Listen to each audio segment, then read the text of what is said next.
Assalamualaikum warahmatullahi wabarakatuh. Alhamdulillahirabbil alamin. Wa bihi nasta'inu ala umuri dunya waddin. Wassalatu wassalamu ala asrofil anbiya'i wal mursalin. Amma ba'd. Alhamdulillah, pada kesempatan kali ini kita akan mempelajari satu materi mengenai dengan Ramadan, ya, yaitu bertepatan dengan pembahasan zakat fitrah. Nah, banyak sekali problematika di masyarakat ini mengenai penerima zakat fitrah yang 8. Nah, salah satu problemnya adalah di pengumpul zakat, karena pengumpul zakat sendiri di desa-desa, di masjid-masjid, di musola-musola itu ada panitia zakat. Sementara kita tahu di dalam ilmu fikih, dalam pelajaran PAI tidak ada kata istilah panitia zakat di situ, tapi adanya adalah amil. Nah, kita akan mempelajari apa perbedaan daripada amil dan juga panitia zakat. Apakah sama atau berbeda? Kalau berbeda, lalu apa konsekuensinya? Nah, minimal ada 7 perbedaan antara amil dan panitia zakat. Nah, satu adalah amil memiliki legalitas, sementara panitia zakat tidak memiliki legalitas. Legalitas apa yang dimaksud? Kalau dalam ilmu fikih, legalitas untuk amil adalah seseorang yang sudah diangkat atau diberi SK oleh pemerintah atau amir atau imam dalam suatu negara. Kalau dalam Republik Indonesia, dalam undang-undang sudah dijelaskan bahwa pemerintah, dalam hal ini presiden, sudah menunjuk sebagai Menteri Agama sebagai wakil pemerintahan, kemudian Menteri Agama memberikan SK atau kewenangan kepada lembaga negara atau lembaga swasta yang lain untuk mengelola dana atau mengumpulkan zakat. Nah, itulah perbedaan yang pertama antara amil dan juga panitia zakat. Kalau amil itu memiliki SK, surat kerja. Kalau panitia zakat itu tidak memiliki SK, biasanya dibentuk oleh takmir masjid atau warga-warga di suatu desa, dibentuk sendiri, mengangkat dirinya sendiri, lalu setelah pembagian daripada zakat itu mereka akan membubarkan dirinya sendiri. Jadi tidak ada yang mengangkat dan tidak ada yang membubarkan, mengangkat dirinya sendiri dan membubarkan dirinya sendiri. Baik, untuk perbedaan amil dan juga panitia zakat yang kedua adalah amil merupakan pengganti atau wakil dari mustahik, ya, atau orang-orang yang berhak menerima zakat, itu amil. Kemudian kalau dia panitia zakat berarti tidak wakil dari mustahik atau orang-orang yang menerima zakat. Jadi dia menjadi titipan, dititipkan kepada panitia zakat untuk diberikan kepada mustahik atau orang-orang yang berhak menerima. Tetapi kalau amil itu sudah dianggap sebagaimana mustahik atau seseorang yang menerima zakat. Nah, itu perbedaan yang kedua. Kemudian yang ketiga, amil adalah pengganti mustahik, sehingga zakat yang diberikan kepada amil dianggap sah. Nah, jadi seseorang ketika sudah memberikan zakatnya kepada amil, maka zakat ini dianggap sah.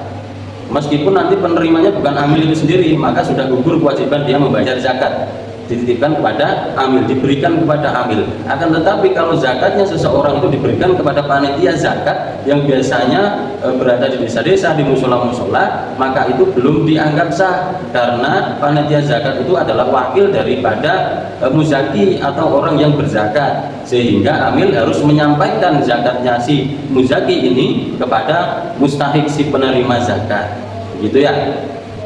Kemudian perbedaan yang keempat adalah karena zakat muzaki telah dianggap sah setelah diserahkan kepada amil, maka muzaki tidak wajib menggantinya apabila terjadi kekeliruan atau penyalahgunaan. Nah, ini yang perlu digarisbawahi dan sering terjadi di musola-musola atau masjid-masjid yang tidak berafiliasi dengan syariat yang benar, ya. Karena si zakat ini ketika sudah diserahkan kepada amil yang dapat SK tadi, maka dianggap sah. Ketika nanti di perjalanan saat pendistribusian atau saat pengumpulan terjadi malfunction di situ, terjadi kekeliruan, maka seseorang yang berzakat tadi tidak perlu menggantinya karena sudah dianggap sah karena dia seorang amil. Tapi berbeda apabila zakat ini diberikan kepada panitia zakat yang tidak ada SK dari negara, membentuk dirinya sendiri. Kemudian ketika saya, misalkan kita berzakat kepada amil zakat, kemudian dalam distribusinya kepada mustahik atau saat pengumpulan terjadi penyalahgunaan, maka si zakat tadi, si orang yang berzakat tadi wajib mengganti zakatnya kembali, karena status daripada panitia zakat itu bukan penerima tapi penyalur. Kita menitipkan, ketika barang dititipkan kok terjadi kesalahan, kita harus menggantinya lagi. Jadi seperti itu ya. Perbedaan yang kelima antara amil zakat dan juga panitia zakat adalah karena statusnya sebagai wakil muzaki, si panitia zakat itu adalah amil dari muzaki, maka si panitia zakat tidak boleh mencampur zakatnya. Ini juga sering saya jumpai di masjid-masjid ya. Di situ bukan sebagai amil zakat tapi panitia pengumpul zakat. Tapi ketika zakat sudah terkumpul ke dia, kemudian dicampur jadi satu.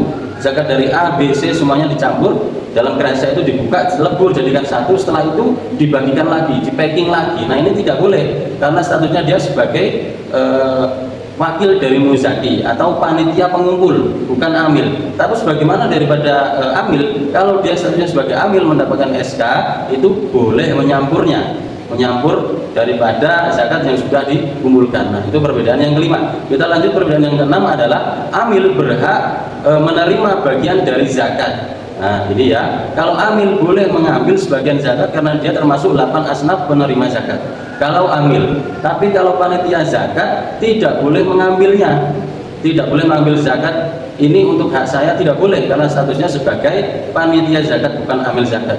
Kalau pembagiannya, pengumpulannya itu di dalam masjid, juga tidak boleh menggunakan uang kas masjid. Karena apa? Karena uang kas masjid untuk kemaslahatan masjid. Kalau zakat itu kemaslahatan pribadi perorangan, maka tidak boleh menggunakan kas masjid. Sampai sini jelas. Kemudian yang terakhir, perbedaan antara amil dan juga panitia pengumpul zakat adalah amil boleh mengambil biaya operasional. Nah, dalam pengumpulan zakat ini nanti kan biasanya butuh kresek untuk packing kembali, kemudian bazari mobilnya untuk beli bensin, pendistribusian kepada rakyat yang menerima 8 golongan itu. Boleh ketika statusnya sebagai amil zakat yang sudah di-SK-kan, sudah ada mandat. Tapi kalau dia berstatus sebagai panitia pengumpul zakat, maka tidak boleh walaupun hanya untuk sekedar beli kresek, untuk operasional pendistribusian, tidak boleh.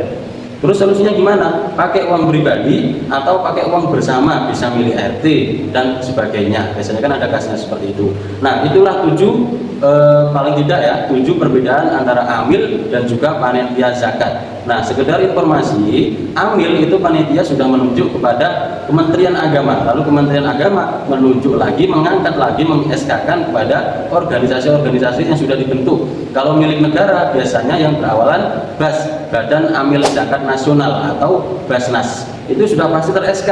Kemudian yang kedua milik swasta, ciri-cirinya yang awalan berhuruf LAS atau Lembaga Amil Zakat. Kalau di NU ada LASISMU, kalau di organisasi lain ada LASISMU atau las-las yang lain. Itulah perbedaan amil dan juga panitia zakat ya. Kurang lebihnya mohon maaf. Wabillahi taufiq wal hidayah. Assalamualaikum warahmatullahi wabarakatuh.